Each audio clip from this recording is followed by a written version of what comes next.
Alright, just like the title says, it's been a long ass time, but this is the guide I used to start remote sales in 2020 with updated and added strategies I've used through 2022 to 2024. I just feel like putting everything on the table regarding my most asked questions in Instagram DMs and Facebook, which is how to get started, right? The biggest struggle here is finding your first job or finding your first gig. And there are many different ways to start. There are plenty of videos online. This is what I did, and I have laid it out in one single video for you to consume and learn from and hopefully take action from.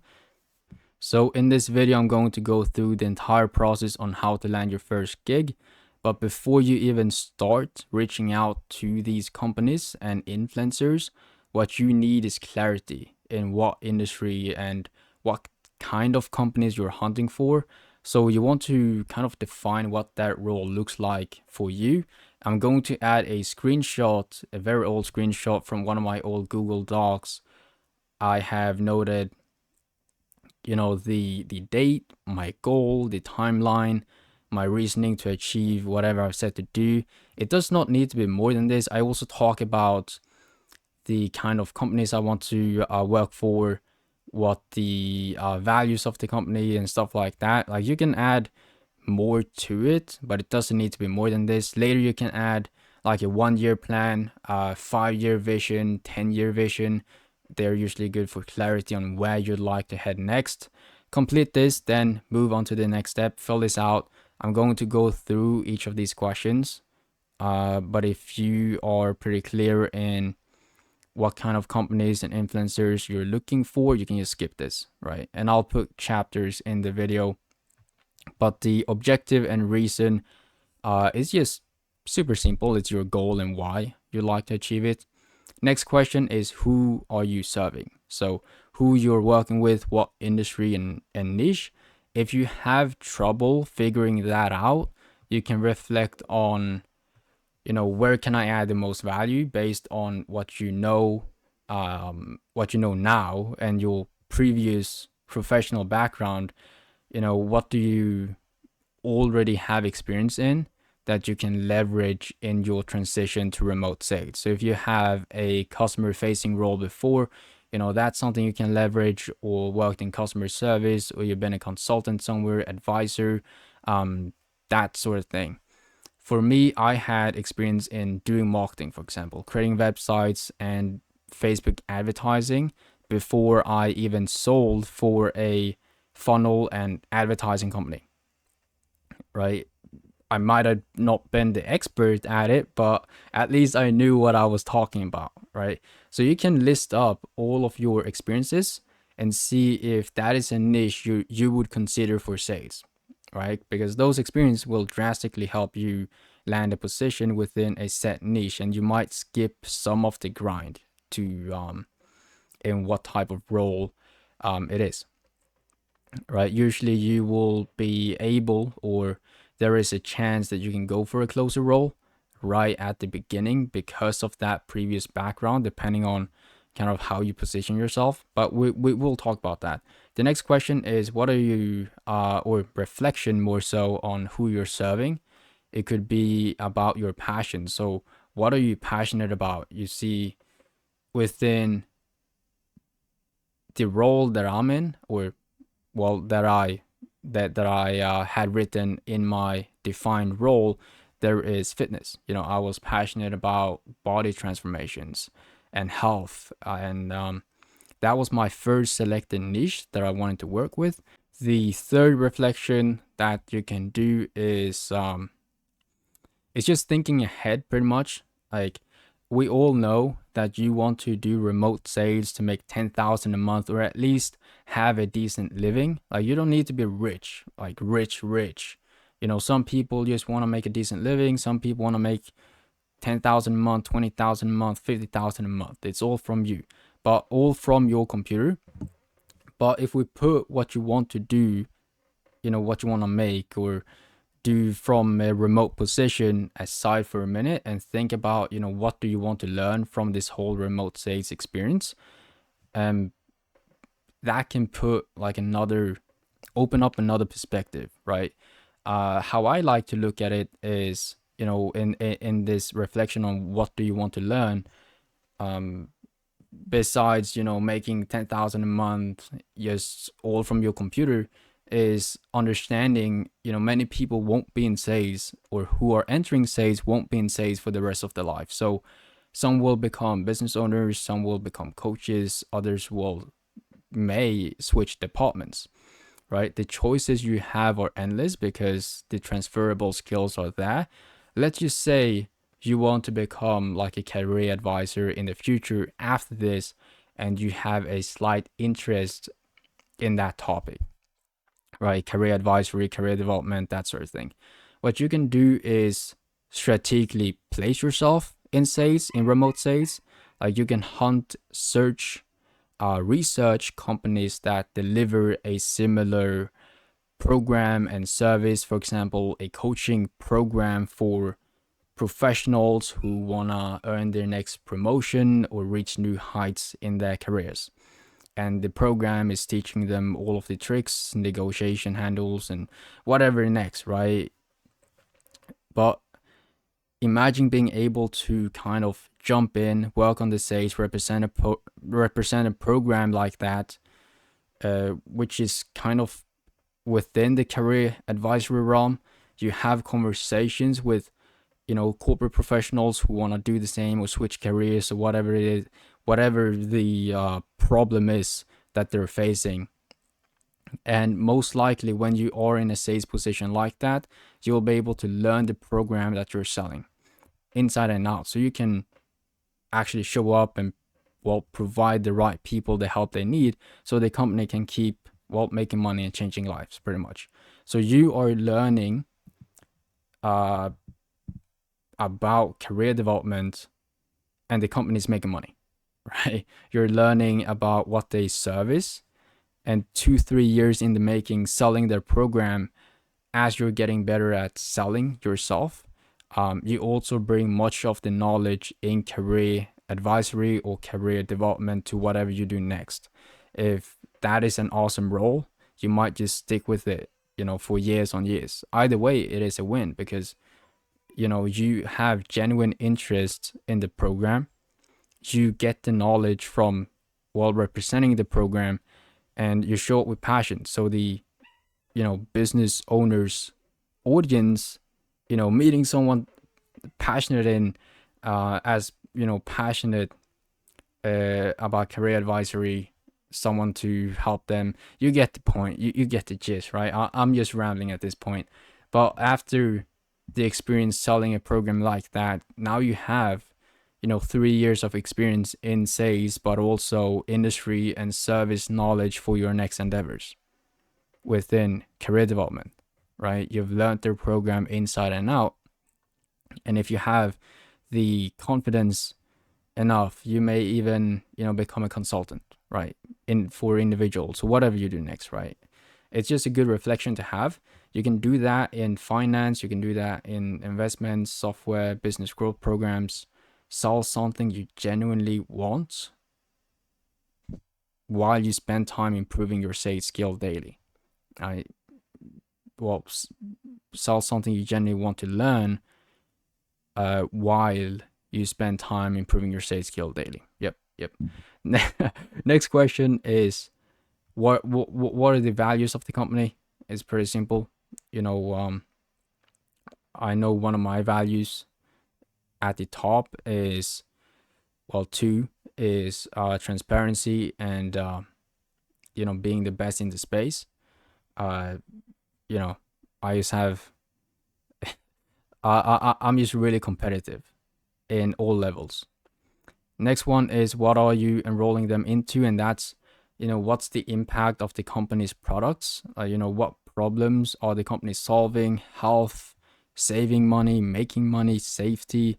There are a lot of outcomes the program can have, but just figure out what kind of product outcomes you're looking for. Next one is, how are you impacting the people you serve? Why are you a fuck yes, right? Well, two questions. Why are you a fuck yes? Which is, why is this a non-negotiable for you? Why is not following through not a choice. You know, you know. Next question: how much money are you making per month?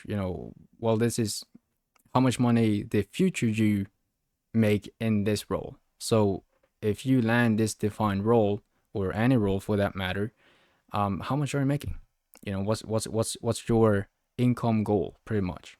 Now, after you fill this out, the next step is you want to find these companies, right? You want to create a targeted company list. And this one method I've used the most, that the Mastermind taught me. I've done a review video on the Mastermind below, but I will still link the Mastermind in the description on this video. A percentage of this video is lessons I've gotten from the group. Get the free knowledge here or go over there. Like, there is one thing I won't be doing, which is coaching. I can make videos all day talking about this topic and give you guys free knowledge. But if you want to have someone beside you, reach out to them, right?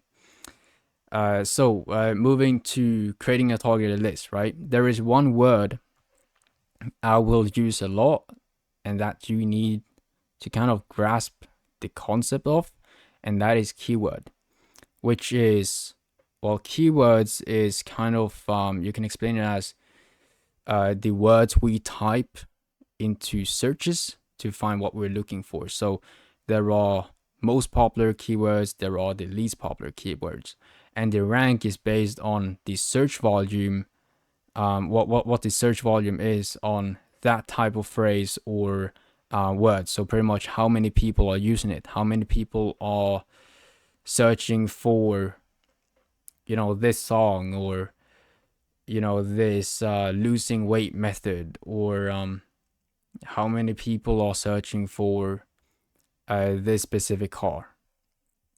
So that's kind of the gist of keywords, but we want to use that to our advantage. So if we first turn to Google as our first platform to finding companies, Google is a search platform that we can leverage the heck out of.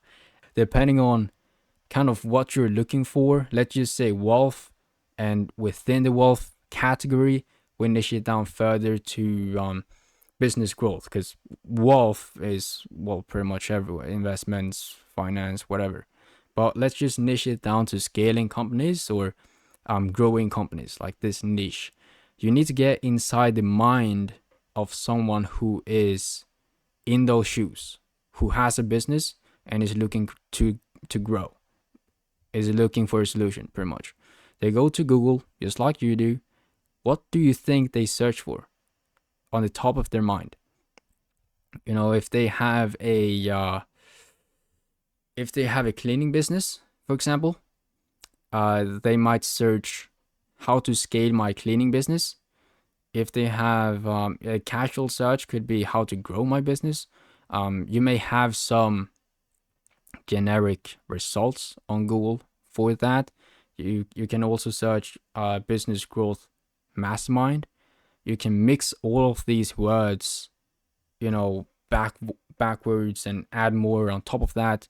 So you refining searches could be, you're inputting how to grow my business, but instead of just searching how to grow my business, you input online program at the end. So how to scale my cleaning business online program at the end of each search. And you can even mix all of those words together. So, how to scale my cleaning business mastermind, how to grow my business mastermind, business growth academy, or, all of, or business growth online program, right? You just test and save those searches as well, because you can find inspiration from searching back and forth. But usually when you search, I made these searches beforehand, before recording this. And when I searched how to scale my cleaning business online program, I found Grow My Cleaning Company. Well, the company's name is Grow My Cleaning Company, with Mike Campion. He has two programs, Clean Accelerator and Clean Profit. He has VSLs, funnels, and he run ads. I haven't dug further than that, but that's like the surface level research that I do, and then I will save them somewhere, find more companies, do base level research. If it looks good, I'll add them to my list, right? And there are so many more that you can find, right? I made some other searches. I found Business Growth Academy with Vanessa Vanessa Shaw, um, a company called, well, I think it's called Clients and Community with Landon, I think. Um, and you're able to scroll further down than I am, or that I was. If I wanted to look through like the entire page, I'm probably gonna find like 5 more companies with online programs, and I can refine the search, 1 more time to find what I'm looking for. You know, like I mentioned, you can add mastermind at the end of it. You can add inner circle at the end of it. You can add a bunch of these words that people call their programs and find them this way. So what makes this useful is these companies are actively trying to rank on like higher on Google, pretty much. Like some of these companies even hire SEO copywriters to look and research on what the popular words are when searching for, let's say, a fitness program or a business program, and they will include those words and certain phrases on their websites, so it ranks higher on Google because most people are searching it. They want to be visible to the right people who need their help. So in our position, since, well, the companies are paying to rank higher on Google, we can use that. Getting the shoes for or of the person you want to impact, and search for what you think that person will search for. And always save your searches, right? That's so important too. Like, save your searches. You will find inspiration. It's not a you, well, maybe you will find inspiration. And once you get kind of stuck, you can unstuck yourself with looking at your past searches and mix words around. So that's also important. You can also look at websites, for example. Just like I mentioned with SEO copywriters, that they are using certain words and certain phrases. You can read through the company's website and find what phrases they are using to describe their program. Right? You may see their company name, and underneath they have a call to action, or like a simple how's it called, like business description, whatever that's called, where it's super short. You read like a sentence and you completely understand what they do. So we help these people do this thing through this method. You just copy that whole thing and plug that into Google and see what pops up. And then you can add online program on top of that search as well to see if you get any closer to what you're looking for. Another great method is going to the Facebook ads library. You can use the keywords you're applying to Google to the Facebook ads library. And what we can get from kind of searching here is we see which company is advertising on Facebook. And that tells me a few things. One of which is, these companies have an ad budget to advertise on Facebook, right? We have no idea how successful they are, the quantity of leads or quality of leads, but we can find that out through one conversation. But this is good because now we're bypassing the qualification filter of, does this company have or has product market fit, interest, or like amount, or interest, amount of leads that you can call. We're closer to finding that out. We don't know exactly, but we're closer to knowing what that looks like. And through just these two methods, you can easily find 50 to 100 companies using this. Like, you need to pay attention to on what shows up on your screen, as Google tracks everything, what you search for is what you see. So you will soon see advertisements for these types of programs as they show up on Facebook, Pinterest, Instagram, and YouTube. Pretty much YouTube.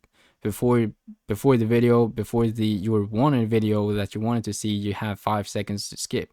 That ad could be a company you could possibly sell for, right? So there will be a bunch of banner ads. There will be videos showing up on your Instagram stories in between the stories that you follow. There might be a sponsor coming up, and it's someone selling something to you because of your previous searches. They have now identified you as someone who may be interested in their products. So as you find, as companies pop up on your screen, take a note down, look through their stuff, see if their stuff resonates with you. If it is in alignment, add those to your list. As simple as that. There is also a Google Ads library you can use. I've not used this all the time. It's just a couple where I've kind of got into a dead end, and I just check Google Ads library to see if there is any hope on looking further on the search that I'm on. And yeah, pretty new to me, honestly. I found this. I got someone told me about Google Ads library recently, just like a year ago, I think. There is also a YouTube Ads library that I've used a lot. I completely forgot about the subscription once I completely forgot about the name once I unsubbed, right? Because there is a subscription to the YouTube Ads library.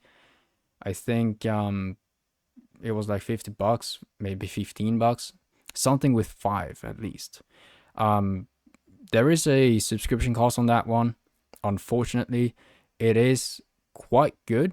It helped me quite a lot in finding, you can filter on that platform. You can filter the ads. The ads is views, how many people have viewed it. It could be a couple million. And if you find an ad like that, man, there are a few. You can kind of see, well, how successful it is through, well, the amount of views or likes, or at least have a sneaky suspicion on where the company is in terms of their quantity of leads. So besides kind of creating your targeted list, you can also search for already open roles, right? So as you create your list by yourself through Google and different search engines, you can also use already open roles, meaning publicly available roles. Some companies will have like a, hey, we need people sign in front of their building to attract more talent, and others will not, right? So you can kind of go out there and create opportunities by yourself, which I find is the best possible strategy, or you can find opportunities that others have already created. And open roles are, well, is in the bucket of opportunities that others have already created. So an example of opportunities that have already created is, for example, LinkedIn jobs. You can go to the job section of the page and start searching for the role you want. In our case, sales development representative, appointment setter, account executive, high ticket closer. You can filter by on site or remotely. In this case, remotely, obviously. I have noticed that LinkedIn search is kind of funky, so you have to be very specific with as many filters as possible and kind of play around with it. And as you go through it, it's best to kind of take note of the company that's company name that you filter through this search and what role they're hiring for future reference once you go through and start applying to these roles. There will be posts that say that they are remote on LinkedIn, but within the description, once you scroll a little bit, it will say on site or on this location in this office. So you have to kind of double check. I think the companies are putting remote to have more applicants kind of see it. I don't know. I don't really know, but I've come across some of those posts. Another platform is like Indeed, Commission Crowd. Commission Crowd seems to be also good with open roles. Play around with both processes, right? Play around with both processes. You're creating your own opportunities, which is through the target list with this whole Google search and finding the companies yourself, and then applying for roles or job posts, right?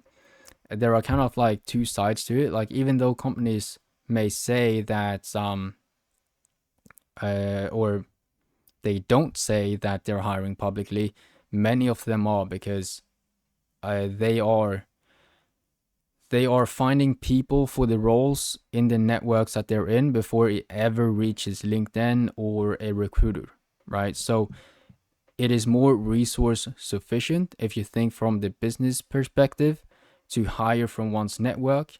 So you need to kind of make sure that you are in that network, network with the employees of the company, network with, the managers of the company, the people around them. But that's stuff for later. I'm just saying that even though, there is this process on applying on open roles that say that, hey, we need help. And there is the process on reaching out to business owners who may not say that they need help, but many of them are hiring behind the scenes, right? So both processes are quite important. And we'll go through how to get into those networks later on. So these are the two, open roles and finding them yourself are the kind of two brackets on building up your list. I will say one thing, which is when you do find these companies, don't just blindly add them to your list. I say create a list of 50 to maybe 100 companies to begin with, and then go from there. 50 could be enough. I've heard a couple of people say, 15, 15 of your dream companies, like really, really the top of the top, or 50 companies that you in some way resonate with. Start with 50 to begin with, as a minimum, and then kind of feel that for yourself. And when you do go through and you find these companies either through open roles or you are finding them yourself by Facebook Ads Library or Google, you need to kind of do some research, at least some surface level research, since there is no interview booked yet. You just gotta qualify for yourself a little bit, like have a general checklist to not get lost in the sauce. If we go by what we want to do in remote sales or high ticket sales, is to sell higher price products. We are mostly commission based salespeople, depending on the role and responsibilities, mostly commission based though. Remote sales is built on being commission based, then making 10 to 15% of the product sold. Since you are result based, commission based, and the business is not paying you like a salary, there is more freedom. Like you are not stuck to that company with a bunch of other responsibilities. Like we are hired to do one single thing, which is either set meetings or close deals. So you need to kind of make sure, since we are making 10-15% of the companies or of the product sold, you can't sell like a $500 product, so you're getting $50 for each sell. You kind of need to make sure the company you're working with has a relevant priced product to what we're looking for. So high ticket, and whatever that is considered as high ticket is, for you to decide. I heard people say anything above $5,000 anything above $100,000. But it's way better to make $500 of each sale or $1,000 per each sale. Um, there are a bunch of other factors to factor in on the ticket, or the price product too, on the quantity of sales calls as well. You could sell a $3,000 product, maybe make 15%, but it's very high volume. You can make more than people who sell a $10,000 product. So there are a lot of other factors that factor in, but anything over 1,000, anything over 2,000, 3,000, and you can sometimes see, sometimes the offering is very clear on their website, what the price is. Other times it is not. So you kind of have to go through. So you kind of like have to go through this. Don't assume anything or create your assumptions. If something isn't clear on their page or social media, if you have unanswered questions that you haven't got from their website or any other platform that they're in, you start a conversation and you ask questions to find out more. But generally, they will list their products on the website. If they don't, you can ask questions, start a conversation from there. If they have a program displayed on their website with inner circle or mastermind or program, words like that, it is a good indicator that it is a relevant a higher price product, right? So that's something to think about as you go through this. Like, if a company within your research has a program, or you kind of suspect that it is a higher price item, and you like how the company is set up, go deeper on researching, right? Look at the company story, look at their values, the About Us page, who owns it. Do you like the founder? Do you like the come up of the founder? Do you like how they represent themselves on social media? All this stuff is important. Do they have a way to generate leads? Can you find that out? How are they doing it? Funnels and website. If something is unclear, we reach out and we ask questions, right? At an appropriate time. And that is something you want to do. Do market research to get a rough idea of each company before keeping them on your list. While researching, you can find kind of bits and pieces or a reason to leave a message, and then continue into the next step, which will be starting conversations with these companies and employees. All right, so now we've gone through, your defined role. We've gone through how to create a company target list, how to prospect for publicly available roles. And now it is time for you to start talking to these companies. Oh, and we also covered the research, surface level research. Now we want to talk, right? Now we want to create conversations. You need to know how to, first of all, when it comes to talking to these companies, you need to know who is, or gotta know who's running the show. You gotta know how to find the people involved with the business.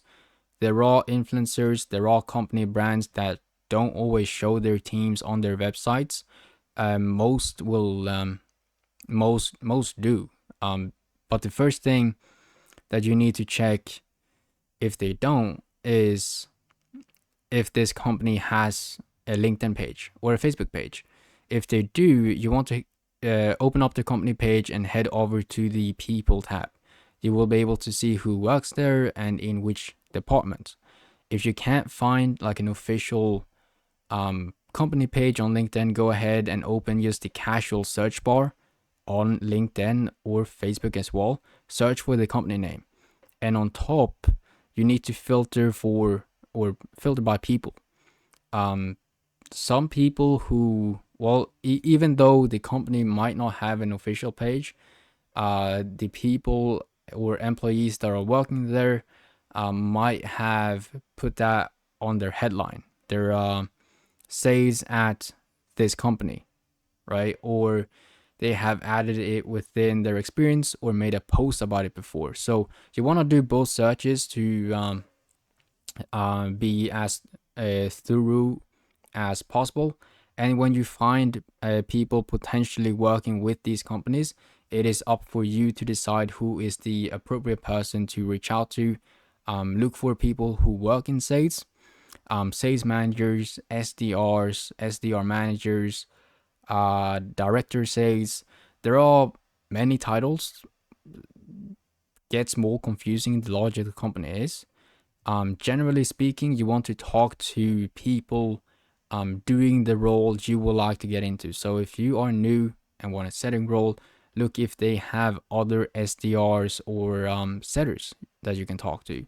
Salespeople will often be active on LinkedIn and accept connection requests. The very least to build credibility is to send connection requests to all employees in the company, as it shows as mutual connections on your profile. And I've found that you know talking to setters and other SDRs is a good idea, but I've also found that managers are good to reach out to when caught at a good time. Most of the sales VPs, directors, the higher ups, the C level, or managers have been in your shoes with zero experience, right? And they've been in your shoes in sales. Going from zero to wherever they are now in a respectful position. So the respect comes from going the extra mile, contacting them directly instead of like sending an application, then leaving it at that. And usually when you send an application, we don't even know where that application ends up, and the odds are they don't know either. That's funny. But you took the time to reach out, right? And starting at other setters or other closers is good as they can relate to you, but you can also hear their story. So you are interested in their journey. And a lot of people are, well, happily sharing their journey. You can ask questions like, how did they become a setter at this company or become a closer at this company? There is a path that they took before landing that role that you can understand from and learn from, and just do the same thing. Do the same thing as they did. What did they do that you aren't doing that got them this position? There are also other people in the company that you can talk to in marketing and customer success. Another good thing as well, like if certain companies will offer like a referral fee. So whenever you reach out to salespeople, setters, and closers, if they refer you, they'll get paid out like in corporate it's like $5,000, $12,000, but in remote sales they may get $500, $1,000 by helping you out. So starting by being genuinely interested in them, and then perhaps asking for a favor, or where to go next, or wherever the conversation goes, they will usually have a reward for it as well. So you can you can ask for referrals. Just give before you take first, because nobody wants to be with someone who just takes and takes and takes from their life. It just drains their energy. You want to be able to, well, be a people person. Give before you take. That's my rule. I give 20 times before I ask for a favor. Just a good note to have. Like I said before, other people in the company to talk about in marketing and customer success. I enjoy personally talking with marketers, as I'm interested in marketing and enjoy technology, tech talk, new trends, that sort of thing. You can even talk to former employees, like from an aspect of, hey person, I saw that you worked for this company before. The company is currently hiring SDRs or hiring setters that I applied to. I would love to hear about your experience working with them. hoping to connect and learn more. Put your name, right? So that angle works too. Former employees, current employees, um, you know, just giving you all the options out here. As reaching out to companies with an active job post. Let's move on that. Meaning they are publicly advertising they need more people in whatever position. You could say, hey, name, saw your company is currently hiring SDRs. I was wondering if you would be willing to refer me to the appropriate person or department. Hoping to connect and learn more about the role, David. And there are multiple variations of this. So you can even go and you can send that to the salespeople. You can send that to the marketers or every department. Just send it to people. Don't spam it though. And another variation is, hey name, hey person, I saw your company is currently hiring for entry level sales people. Entries is currently hiring for entry level sales roles. Is there any way you could refer me to the hiring manager? I would greatly appreciate any advice or recommendation you could offer. Put your name, David. Reaching out to managers, I would follow like a similar short outreach, but instead of referring to the appropriate person, the more sense is to ask what team it is. I know there will be, well, so many, depending on company size, different leaders and teams, and all the different positions have certain assigned markets or products they focus on. So if it's like a software company, someone might sell SaaS and the other one might sell this data trackers. So it's a bunch of markets that the sales team are assigned to, like focus on certain products. So you can say, hey name, good to connect. I came across insert company names hiring post. Do you know whose team is currently hiring SDRs? Right? Is that your team or someone else's? The really the goal of this is to leave a message and get a response, then move it to booking like a connecting call into slash interview with that person to speak more on the topic on how you could help them solve their problems. And you can ask these to employees as well, if they know anything about it. The goal when we research or look at open roles is to find a reason to leave a message and then carry the conversation from there. And next thing is, when the company doesn't have an active post, it will be different, but the goal remains the same. Find a reason to leave a message and move it closer to a connecting call slash interview to talk further on the topic, right? If they need any help with sales. The difference here is that the company might not have an outline of what the role is yet. So it is up to you to identify their gaps to reach their goals, and in the process design a role within the realm you are operating in and offer that as a product. So you are basically the product providing a service. As you hear, it is pretty customized. I haven't been able to pinpoint how I do it. It just usually happens by talking with these people, having conversation, or at least start something. I believe it is kind of a mix of interviewing and sales practice.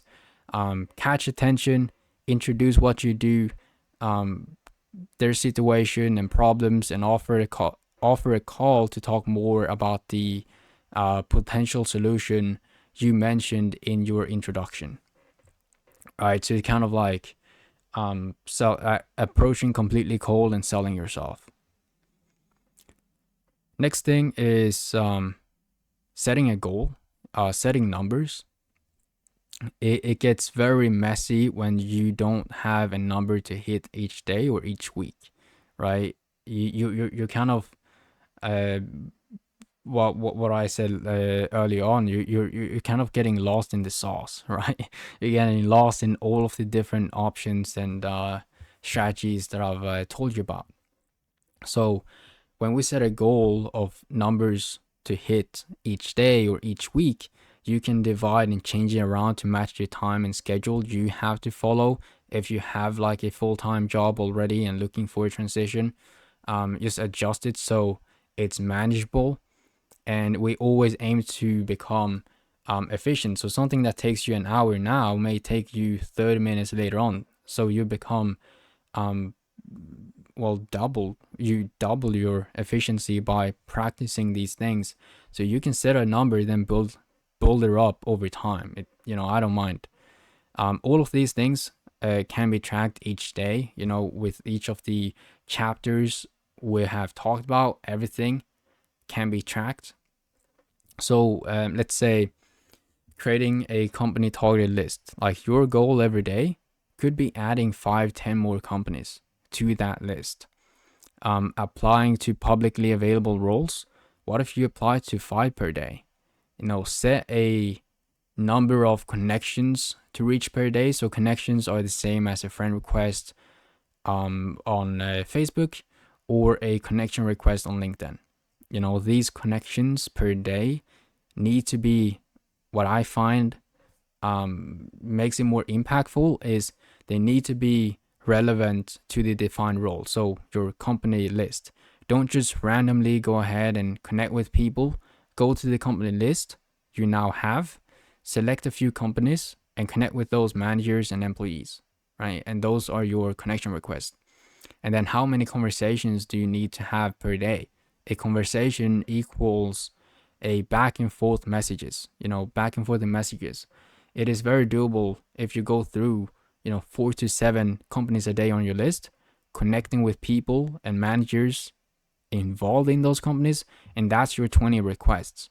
15 of them, you leave a message minimum, and you start tracking your activity daily. And then you can even track, how many companies you apply to each day. That's not as I separate those buckets on who you reach out to individually and companies that you apply to. Those are two different things. And you can track, how many times you reach out to that specific company, and like touch points pretty much. Another thing that I like to do when I'm setting goals, like I said, I like to work in a way where I practice my efficiency, and I know that as I'm doing it, I'm getting better at doing it. So you can track, sometimes I even set like a 20-minute timer and say, all right, so now I'm gonna research these 7 companies, right? And you might get to 3, you might get to 4, or set a 30-minute timer to reach out to 15 people within these 2 companies or these 3 companies. Sometimes you get you manage to reach out to 7, right? Sometimes you manage to reach out to 5 within 30 minutes. 10 messages, 15 messages, and you're able to track kind of how quick your mind processes things, and just work on it. This is a skill. This is prospecting, reaching out, LinkedIn messages. All of this is pretty much sales. Pretty much like you are selling yourself. You're practicing sales right now, but you are the product, and it's the first sale you'll ever make. Here is an additional tip. As you are reaching out to these people and creating these conversations, it is good to position yourself on social media or any of the platforms that you use as an expert in your niche, right? So if it's business development or health, position yourself as an expert. How can you do that? You do that by posting content about your subject that tells me or tells the managers and the business owners that you understand what you are talking about, right? So a good start is look at what niche you're in, Start saving podcasts within your niche. Start writing down, thought leaders in your niche, people that you admire within relevant topic. Listen to their perspective, what they say, and you can kind of recycle that material and post that on your page. You may listen to a podcast about how accountability is important in business. In let's say something more specific. Accountability is important uh, in consulting programs or business consulting programs. You can take that, recycle the material, and say on your profile, hey, I disagree with that. Hey, I agree, and let me tell you why. Because of reason number 1, reason number 2, reason number 3, reason number 4, and here's the conclusion, right? And that's the post. It wasn't your. It may not have been your title, but you've taken their title and you've created something new with it, right? Like a new line of questioning. So, how can you position yourself as an expert in your field, whether it be selling fitness programs or growing a business, or just position yourself as an expert in sales? You knowing sales, or you being the hardest worker SDR, um, you know, just an like expert kind of view to it. Like you're making content about yourself. So you kind of wanna look for ways to add value within within your niche. Stay updated on industry trends and where it is heading. Talk about sales. Where have you utilized sales outside of sales meetings? Build a profile around sales and sales content. YouTube is a platform that I've freaking stuck to. This is the exact same. I'm talking about sales, what I'm doing in sales, what I'm achieving in sales. That's a way to market yourself or being that expert. You may not word by word be that expert, but just involve others in your journey, in your progression, in in your thoughts, in your opinions. Some people will say, all right, that's so interesting, and this person has a similar background to my background. If he can do it, then I can. And that person will now follow your journey, just like most of my subscribers or the people who comments on my videos follows me. And it's the exact same thing. This is based on the exact same thing. And I have a couple of business owners who have checked out my YouTube, right, before hiring me, before giving me a job offer. It's uh you know it's most of what comes from my YouTube is people relating with authenticity, right? And that's just one of the values, right? Transparency, right? That is very well crosses over to authenticity sometimes, all of the times. I don't know how many times, honestly. The next step that is pretty close to being an expert in your field is it is within the same topic of marketing yourself, right? I spoke to my friend last week about starting a new job with no experience, and we stuck with that topic, going back and forth, giving tips, just getting our brains going in this entire topic in remote sales, switching other departments, stuff like that, what people may find interesting. And the same thing to posting content, showing that you are an expert, following industry trends, or at least have knowledge about what you're talking about. If you are positioning yourself in doing sales in fitness or doing sales in respective niche,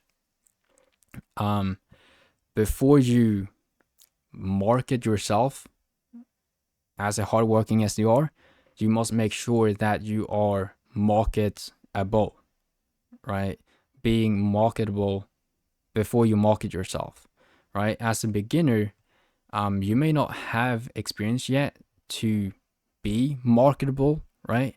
But if I were to be a beginner, I'd go to Google and I will ask Google what makes an exceptionally good salesperson. Now, hell, now we even have AI. Freaking ask AI, right? Just an idea. I haven't done it yet.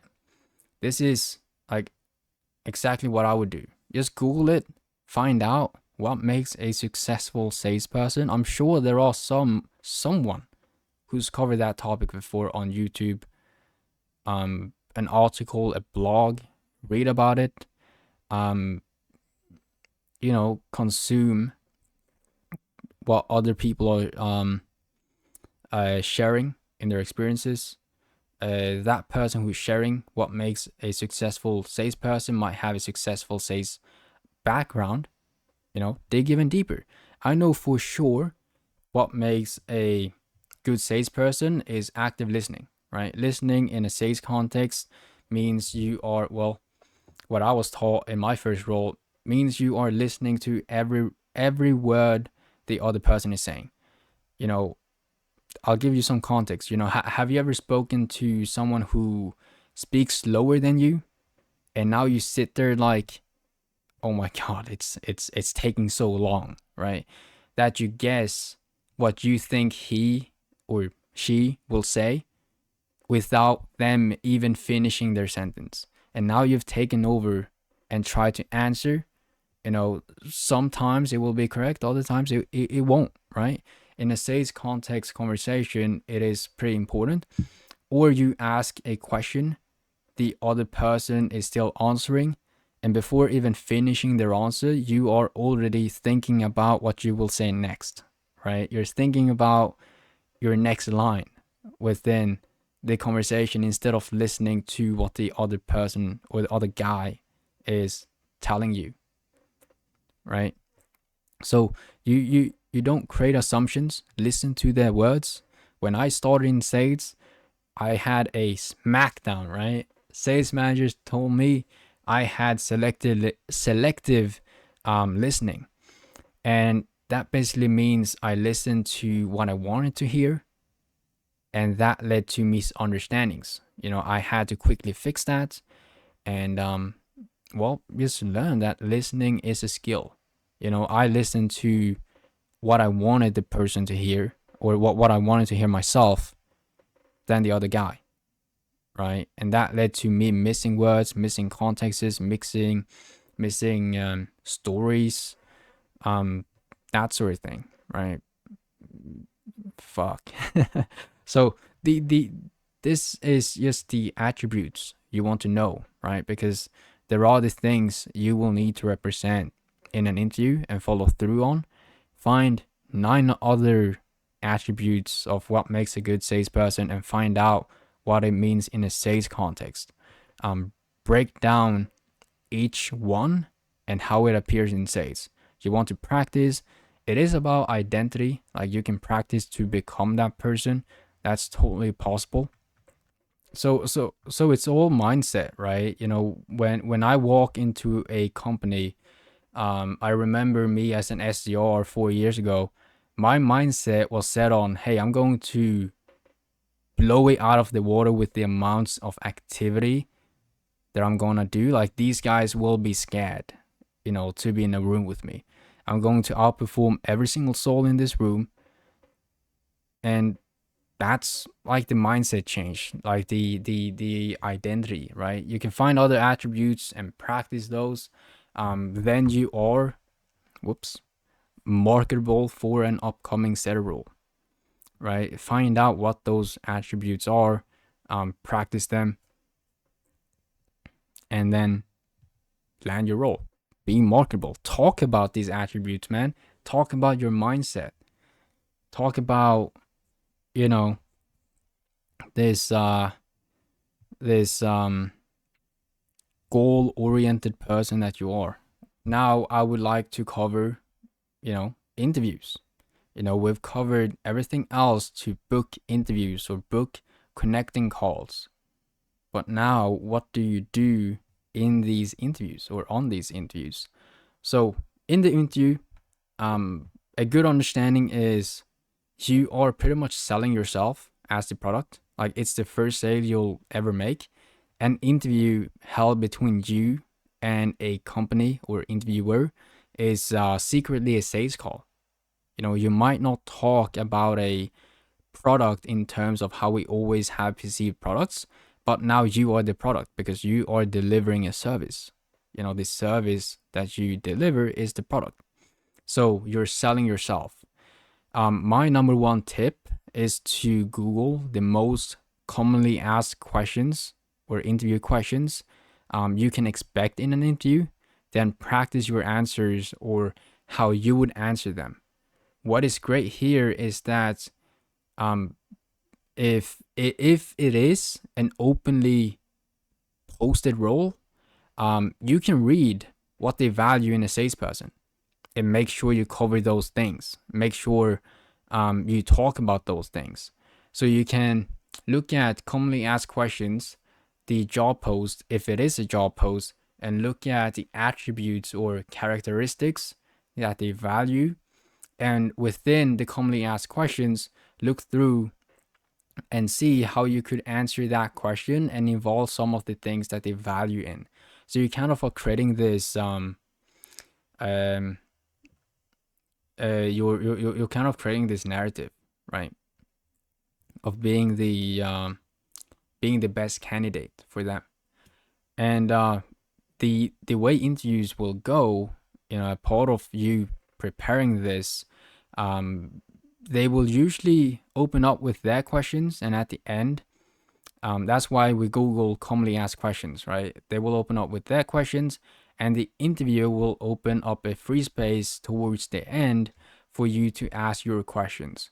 And this is your shot to understand things like why they are hiring in the first place, how much they want to scale the company, and so on, right? You can qualify, you know, by asking questions about their sales team too. Like, are the sales people hitting their goals? How many are hitting their goals? Like, what percentage? For those who don't hit their targets, you know, what do they struggle with? What do top performers do differently compared to the rest of the team? Do you guys have a leaderboard? What is the culture like? And just qualify their sales team on things that you find important. I've mentioned a couple of the questions now that I ask on interviews, like why are you hiring in the first place? You know, how much do you plan to scale the team? So you're kind of like understanding their gap, and then you're gonna close the gap with, well, what you can provide. Um, you know, qualify their marketing, qualify their fulfillment, you know, the customer experience. You know, what are the customers saying about their products? Like, are we exceeding the customer expectations? These are all things that you can form into questions, and qualifying the marketing is also important. Like, you know, what are their lead sources, the quality of leads, how do they um, qualify qualify the leads that they're getting, all that kind of stuff. You may even, you know, confirm the pay, right? Like I said before with the well, I don't think I mentioned this before. On target earnings or on track earnings, like the OTE, sometimes it is inaccurate to real data. So you can ask the business owner about the revenue for the last 3 months, right? What they've made as a company for the last 90 days, right? Find the average revenue. Then you kind of do the math, like, you know, by the percentage paid in commissions. You know, they might have 250,000 in revenue by average the last 3 months. They pay about 10%. You divide that by the total number, how many closers they have, and you have like an average number of what the closers and the sellers make. So 250,000 per month, dollars, 10% commissions. Every month they're paying out 25 grand. It's two closers, so each of them, let's say they're making 12 thousand each. One might be underperforming, the other might be overperforming. So you kind of just have an idea on what they are what they're saying, because some companies will say, well, the on target earning for you is 15,000 a month, and the business revenues, 50,000 a month. So they're saying that you will make 15,000 a month, but if we count by the commissions that they're paying out total from their revenue, that's only 5 grand. So where is the on target earning really coming from? Like, is it coming from their ass? Is it coming from how they plan to scale? Which is, something else. We don't want to make a decision on, where they will plan to scale. We want to make a decision on what the data is now, right? What the data is today. Just to give you a few ideas, you know, qualifying sales team, the questions that you can ask. I'm not an interviewing expert. I would say here is where I lack the most, interviewing, showing up on interviews, performing in interviews. Everything is a performance. JD that I mentioned before in this mastermind outperforms me every day here, right? And probably elsewhere too. If this is all like, if this is also a weak spot for you, I would recommend him and his group, right? Overall, this is a good start. If you have any questions, you can DM me on Instagram. It will take a moment for me to answer any questions. Like, you may have or face challenges that I haven't covered in this video. It's a bit difficult to cover it all, but this is the gist on, well, putting everything on the table. Like, this is the entire process that I'm still using. Like, today, right now, I'm still using this. But over the years, I've tracked so much. I have so much data as well. And it's only the beginning for you to start building that portfolio up. One thing that I will mention again is I won't be coaching anybody. Like, if you want a coach to help you transition, you should reach out to JD, and I will put a link in the description. It is affiliated to me, so it's affiliated to me. I'm getting a payout if you are enrolling in the program, but I've been in the program for I think two and a half years, and I'm still in the program. So it's something that I definitely want to vouch for if you want to have a similar trajectory to me and everybody else in the program. I will say, as a disclaimer, if not, man, if you don't wanna, apply, just take the free knowledge, because I'm uploading videos, man. I've given you a lot from this video that you'll have to digest and practice, and this is enough to just freaking go at it, right? But it's just for extra help, pretty much. Here are some of the bonuses, right, that I haven't mentioned that are good to do as you go through this exact process. And the first bonus that I want to talk about is you want to create your systems, right? You want to kind of have a tracking app, or log your data somewhere. While you go through this entire process, I recommend that you stay organized in any way that works for you.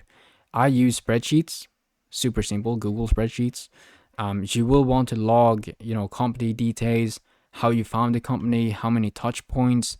Create one fast, don't perfect it, and let it evolve as you discover more shit. And as more shit gets discovered through your journey, you will know yourself what you find important to know that you can add so it gets tracked, and the other way around, that you don't find as important that you can remove from the tracking. Moving on to the next tip is kind of similar to becoming an expert, and it's as you are reaching out to people, you want to look like a human being on social media. So we don't want any of the unprofessional things on your platform.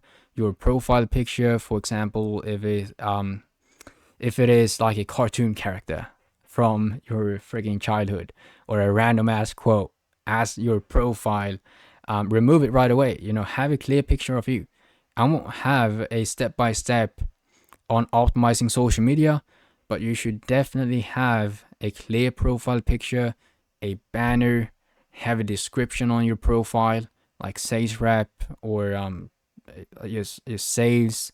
On LinkedIn, you can add a longer profile bio than what you can on Facebook, so you can involve important details there, like skills that you have, experience that you have, that sort of thing. But do your research right now on steps to look professional on LinkedIn and Facebook for the most optimal results. If you've shared memes and random dark humor on your page for your family, remove it and rebrand yourself. Search on Google. This is a professional space still, even though we're a bunch of bros. Um, there are still some formal formality in it, and you search on Google, how to optimize LinkedIn, how to optimize Facebook, and do what it tells you to do. Don't cut corners. Clean up those profiles that you're gonna use, right? Additional strategies like older job posts. When it comes to older job posts, maybe you will search LinkedIn, and on these posts it will say, well, a month ago, 3 months ago, 6 months ago, like when the thing was posted. If you come across these old job posts, and you can't even come across these on Facebook now when I think about it. If you join a Facebook community, you can search for the oldest post, or not oldest, maybe 6 months old post about people hiring SDRs and setters, closers, that sort of thing. And what you can say is, hey, person, like the name, I saw your company's job post from a couple of months ago. I was wondering if you found somebody for the role or if you are still looking. Hoping to connect and learn more. Insert name. David, right? Sometimes we assume that they have hired somebody because it's so old, but we never know. So you reach out. Maybe they are close to the next hiring round, and you're reaching out at exact that moment. So you can still, talk with that guy. Oh yeah, we're close to our second round. We might look for a second closer. We might look for a second setter. All right, that's the freaking conversation that you can start having. Exchanging materials back and forth, and it's so good because older posts, you directly have a reason to reach out. You're checking if they found the guy, or if you are the guy, right? If you need to be the guy. So the same thing, we leave a message, we get a response, and we move closer to our goal, right? Next up is next chapter that I have added is don't cut corners. Very easy to cut corners. I know people who have asked this process and will jump on the first gig. They get offered for experience, like regardless of what state the offer is in, because they want experience now and desperation comes in. And that's when we cut corners, right? I get it. Experience is important, but always make sure that you do your proper research and qualify each job offer you get. The offer is important because you like here's the perspective on why the offer is important. Because the offer is important because you can be a mediocre salesperson, like an average salesperson, on a top performing offer. The offer sells itself type of thing, and still pull 20,000 a month, making more than an elite salesperson that's been around for 10 years, a decade, on a bad offer. Like you can't outperform a bad offer. A bad offer is something that isn't as proven, doesn't have as much proof, isn't as structured maybe. The interest is like you need a lot of convincing. And here's another thing with, cutting corners. Um, this entire process, getting your first remote sales job, you must understand this is not a one-time activity. Like, you won't create a company list, reach out to companies and land a role, and that's it. You're done. You can't think I'll do this once, get a job, and I'll never do this again, because it is a tedious process. Nobody enjoys this process, right? But it works, and you most likely will never go without a job ever again. Like, a big mistake if you think that you'll do this once and then never do it again. This is all sales. We're prospecting, we are cold messaging, we're booking calls, and we're selling, right? And the factor to me is telling you that it's not a one-time activity is that we have to understand that all businesses do not make it, especially companies in high ticket sales or high ticket closing, remote sales. Make sure that you have a line of companies to bring you on if number one, number two, number three does not make it. And there are several reasons why they might not make it. 90% of startups fail, and most of the high ticket sales um, is startups. Like, it does not need to be that they crash completely, but oftentimes marketing can get inconsistent, lead stop for a couple of months, or you're getting just a few calls per day, like one or two, or even per week. Ads not working because of an update, and several other reasons. So you want to be able to have backups and safety nets, or care for the future you in case of something happens. And you're increasing your network. So as you have done this for a while, you have landed your first role, and you'll keep doing the activities that I've told you about, and you're getting several more offers. You may not say yes to these offers, but they are offers, right? And an offer is an available role. So what you can do is network with, salespeople that are, ahead of you in this process, and say, hey, you told me that you are in this industry. I had a job offer in this industry. Would you like to check it out? Or you post it somewhere within a group, and now all of a sudden people are reaching out to you, right? Instead of you always going for them. So you're building up this profile of you being able to find roles, network with people, and now people are coming to you, and you can even leverage that within the content that you post, right? So that's also important, like another angle that you can take things through. And this topic now that I'll talk about is man, I wish someone would have told me this sooner. I wish someone would have told me this sooner. And it's document everything you achieve, sell data and awards, right? 2 years into my sales career, I joined the mastermind, JD, I mentioned twice now, to help me accelerate, my career even further. And that's 2 years in. And this was one of the lessons he taught me, or taught us, well, a group that I joined with, almost instantly. I'd say almost instantly. Like, it was one of the first things that he ever told me.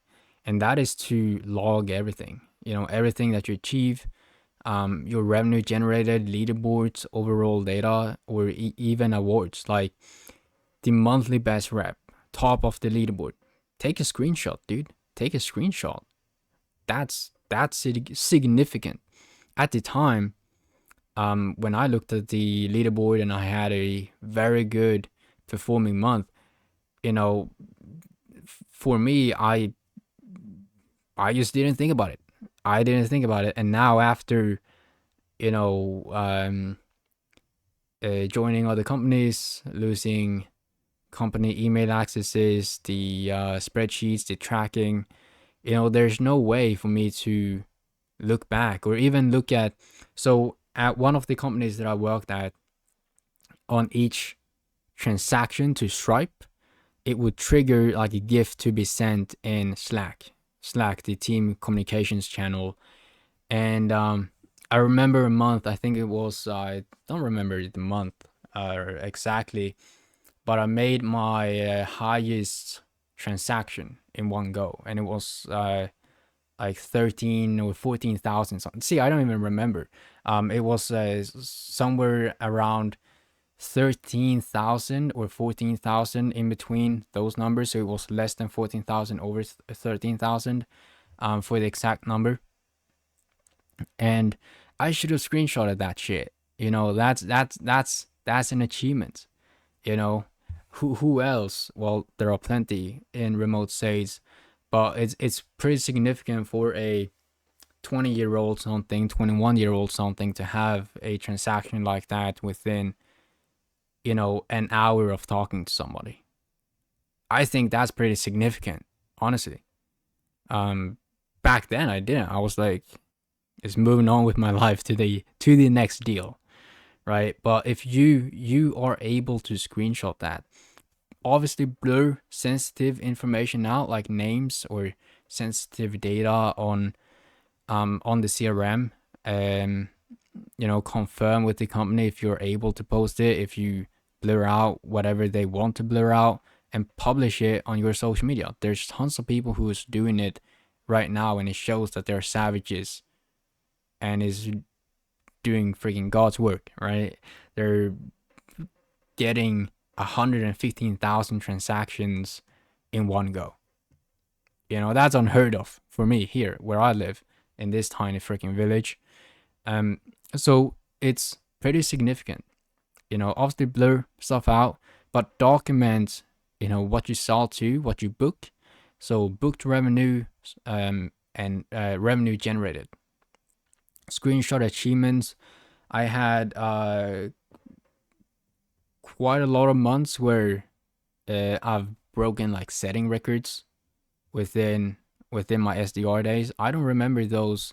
I just remember the commission payout, but I don't remember the amount of sets. I just know that I revived old leads from like 3 years ago when I hit a record month.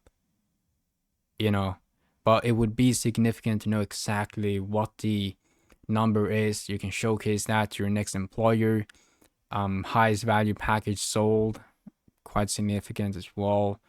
You know, spreadsheets or the company tracking methods of who's hitting their quota, screenshot that. You know, if it shows that you've hit your quota 6 months in a row, or, you know, 90% of through the entire year, that's freaking significant, dude. That's significant. And you can use and become technical with, you know, how you showcase that on your revenue, or not showcase that on your resume and CV to future employers or recruiters to increase your status online or increase your status within the room. And if you have higher status, things will come to you, right? People will want to network with you now, and companies want to know what you're doing. And there's one of my buddies that's been posting him closing deals and the transaction amount. So like 40,000, 60,000, 75,000, 115,000, 200,000, that sort of thing. Companies will want to know like what you are doing and invite you to interviews, because now you've increased your status online. They want to find out what's different, you know, because they want that sort of impact for their own organization. Now I would like to talk about, you know, is understanding more on the like sales journey, the corporate sales journey, remote sales, sales journey, and kind of compare those two. You know, the general sales journey in a company, in corporate sales especially, there will be a variety of different career paths, but the most typical route you go from is, you know, from sales development representative, SDR, what we call in remote sales more commonly is setter, to account executive, which is pretty much a closer. And within account executive or sales executive, there are different areas. So AE sells to small to medium sized businesses, there is a mid market, and there is enterprise. All different sizes of markets based on your experience, how many years you've been in the role. Normally, you need to stay in an SDR role for 1 or 2 years before promoting to a closer role, account executive. I've witnessed people do it in half a year by just showing up and performing every single day. Starting as an SDR is probably the easiest way to land an account executive position, setter to closer. If you have any experience in closing or generating leads, prospecting, cold calling, that sort of stuff, being self-sufficient generating leads is what I'm been meaning to say. You can start prospecting for AE roles directly, like go directly to account executive. You might face some challenges by doing so, like everything that happens before the interview and during the interview will be key to being accepted directly as a sales executive. But in remote sales, an SDR is, like I said, most commonly referred to as a setter. AE is a closer. You can start as a setter and work your way towards a closer position. Gather experience as a setter, then shoot your next shot. What is different is that in remote sales, I've seen a wild amount of people crush it with no sales experience in a closing role. Right? There's been a huge amount of people, and I personally know, what I can think of now is like 5 of them. That's just been coming from a background, something completely irrelevant, and then jumping into sales and just freaking crushing it, dude. I've nailed it down to confidence, being the factor on these 5 people. Confidence in their speech, and where that confidence comes from is different from all perspectives. For example, working in people facing jobs before, like a teacher or a barista.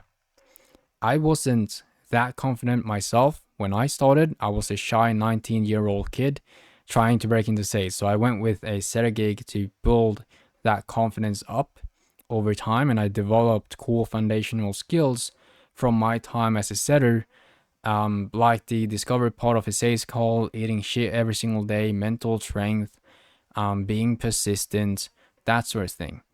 If you can't decide whether or not you should start as a setter or a closer, what I say is go big. Start big. Go for a closer position if that is aligned with your role, defined role vision, whatever that's called. Like, the reason I say that is you just want to find your starting point for yourself. Like, landing a closing role, you pull through, hit targets, you made it. You skip the SDR grind. If you don't pull through, you don't hit targets, now you have a starting point. Go for a setter role, build yourself up, or start directly as a setter. Then use those core foundational skills and experience to a closer position. But if you go for a closing role, let's say someone accepts you, you are, not reaching the heights that they would like you to reach, or you're failing hitting targets, you get cut, things happen, just move on. Just move on to the next role. You might sit there and say, hey, let me just start with a set role and just build myself up. No biggie. I want to cover as well, landing a closer position without anything backing you up is also challenging. It has happened, but it is damn challenging. It is not as easy as networking, applying, and landing a role with no risk involved. Like, the business that hires you is betting on your ability to do the job from the characteristics that you have. So let me just explain. Each call that gets booked on your calendar is an expense the business pays for. Um, the business pays for, example, marketing. They pay for operational costs, to just like name a few of them. And these sales calls are not free. We should not take them for granted. I took them for granted. I never understood this when I started. When I started, I had no idea what a setter even was, why it's working in a setter position. But don't take them for granted. They are paid for and should be taken care of. If someone no shows, you follow up with them. Each lead has costed something through the ad, through the qualification process. You might have a setter, following up. That setter is, getting paid. Sometimes a salary as well. So that's operational costs. How you can do that, before you even think about just randomly taking on a closing role or even applying to those roles, is investing in yourself, either money or time, to develop yourself so you can give it the best shot. Every call you give it the best shot. But you don't want the fact that a sales call has a cost to scare you away. That's the opposite of what you want. But just use use the fact that a sales call costs money. Is understand the risk the business has to take, and is plan your moves accordingly, right? If you have to follow up, you follow up, and that's just a mindset change. And alongside, sales journeys, promotions, how you go from setter and closer, should you start as a setter or closer, there is one part I want to talk to you about, which is the qualification of companies, right? And this will save you a lot of time and save you a lot of effort. This part is so important, so important. It is the reason why you get ahead and why it slows you down. This is the same everywhere in corporate and remote sales. So there is really no different. And sometimes it is clear, sometimes it is not. But I just want to make sure that I cover this. And that is new offers compared to established offers. So new offers meaning new coaches, new programs, or any new company looking to hire setters and closers. They might not have, plenty of revenue to work with. They might just have hit their first 20,000 revenue month, which is significant for the business owners. Like 20, I'm not downplaying 20,000 a month for any business. Like if it's a small team, that business is making tons of money. But I'm just going from the perspective of a sales guy, just being considerate. 20,000 a month in revenue, 10% commission, that's only $2,000 a month, right? So let's say we have a company like that. These new offers can usually lure you in with high commission percentages. So let's say the 20,000 per month business is going bonkers on the commissions, right? They say, hey, whatever that you sell, I'm gonna pay you a 30% commission, right? And that's a certain red flag in this industry. But before you assume, you gotta dig even further to why they're offering that rate. They might even offer you, equity at certain point, like this great vision of an awesome product, and how much they will grow in the future. Just potential out of this damn world that you've never heard about before, that you've never seen on a job post before, and it's right in front of your eyes with this new offer, right? While I don't deny you will have more freedom with like a new offer or a startup company, no manager usually will, looking over your shoulder and often higher commission at a startup, there are cons to consider when deciding to work in a new offer. A few of which is there usually is no proven sales process, and there will usually be less of a structure within the company, untested leadership, fewer resources to move between, and a high risk of failing. Almost all startups fail. I don't know the number. I don't know if I'm just pulling a number out of my ass if I say 80% or 99%. I don't know. But a high percentage of startups fail, right? I worked at a startup SaaS company.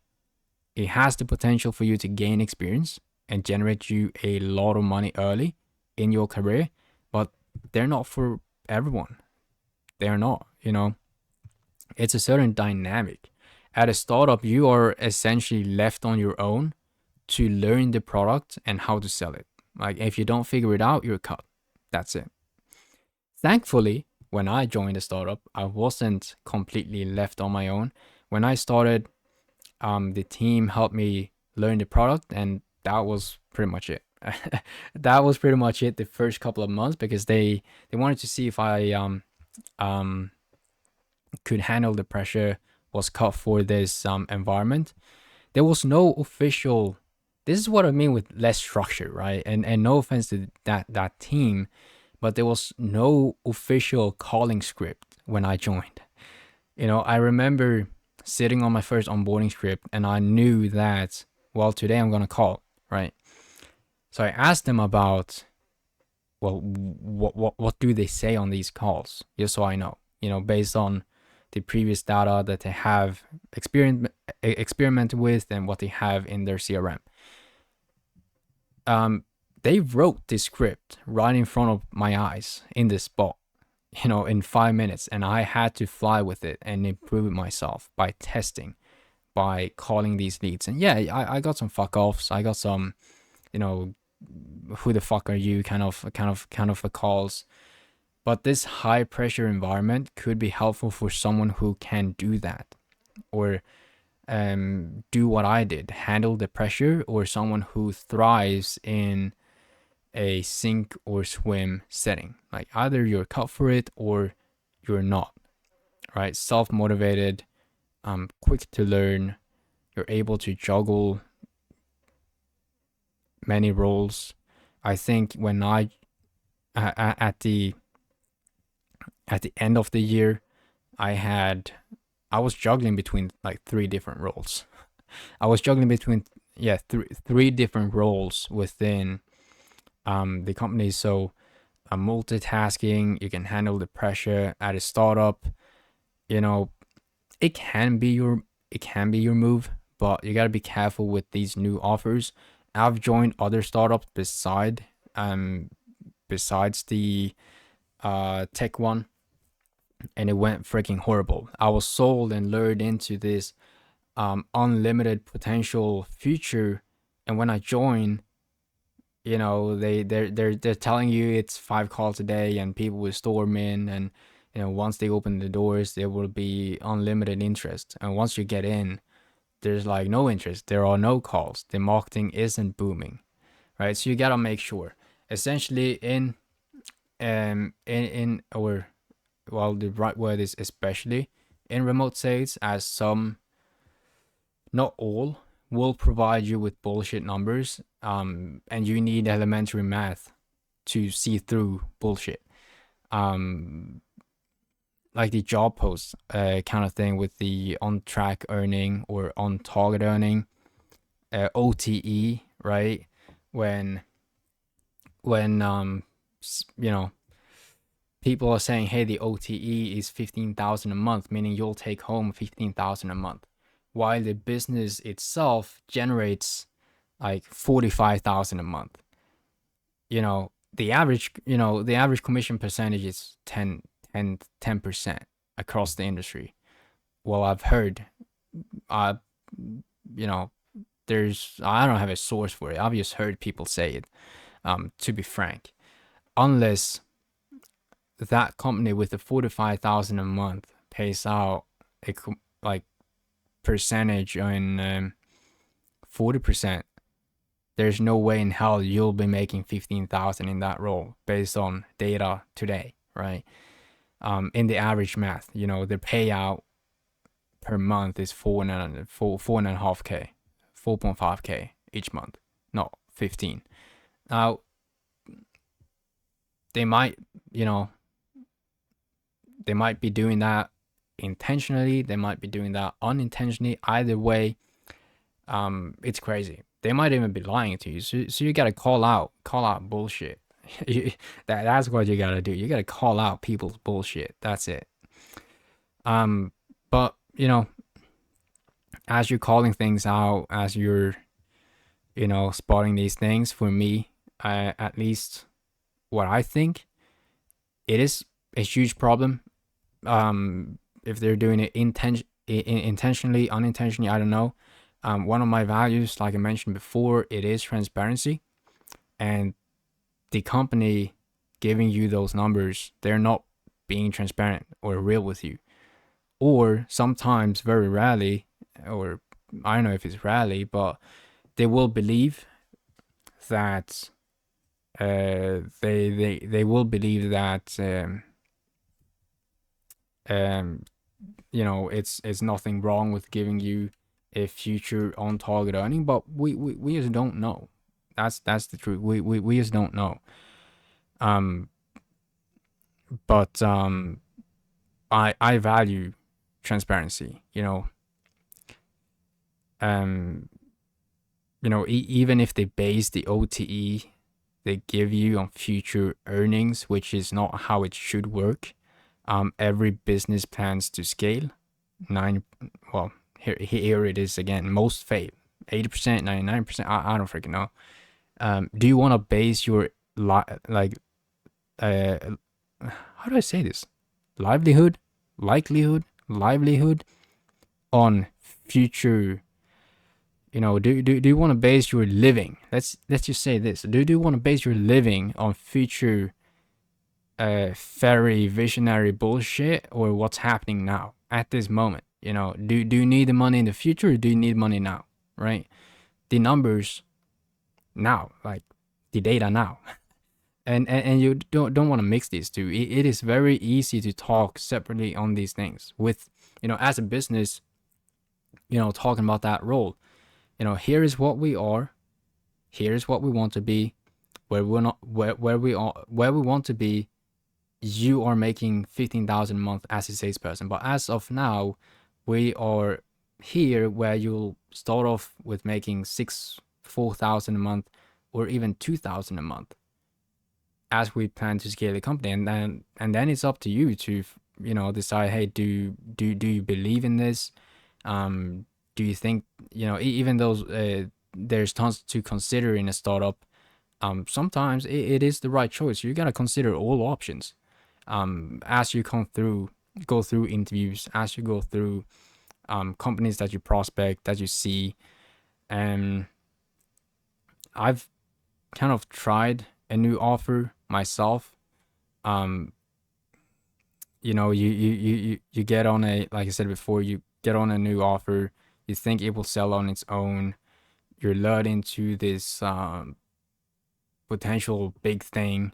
But in my delusion, that wasn't the case. It happens to everybody. So be cautious where you go next. That's just what I would like to communicate. Your first job doesn't need to be with a $10 million business. Like, I didn't start that way. I think they made like 1 point something million a year. But if you can hunt those opportunities with a bit of luck, I think with luck on your side, it is very possible. And with a company like that, like you'll have endless resources and training to make sure that you are successful. And they have a base for a company of that size will have a base of taking in a setter and then evolving this setter to become a closer, and that path will be super smooth. Usually there will be plenty of networking options inside of a company like that to keep. Like with a company of that size, there will be lots, even startups, man, even startups, any company, there will be extremely talented people, right? The people I met in my first job 4 years ago, I still talk to today. They helped me, I helped them, right? The friend that I mentioned before a while ago, like an hour ago, um, and we juggled about talking about getting a job with no experience. He's from that company, from my first job. That's him, right?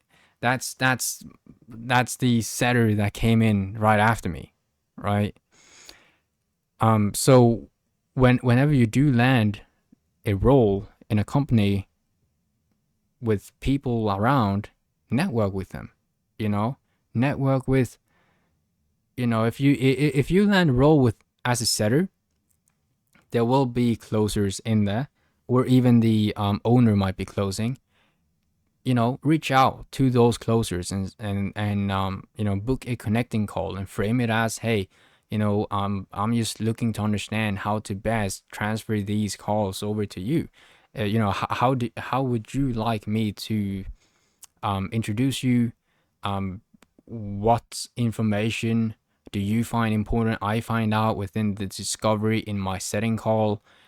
Stuff like that. Like just help each other out. Network with each other, network with people who's in marketing, in customer success, and keep those relations.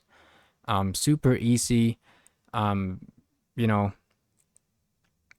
just keep the connections going, man. Just keep the connections going. But this is just one video that I'll have uploaded for you guys. This is it. This is the entire freaking. I've recorded. I have so many bullet points inside of my notes, but this is it. If you have any questions, reach out to me on Instagram. If you want further help in terms of like coaching, stuff like that, reach out to JD and him and his group. If you are, uncertain with, where to go next, you can also reach out to me. If you're uncertain with if JD is the right choice, you can talk to me as well. I'm just vouching for these guys. I'm not selling their program. I'm vouching for these guys.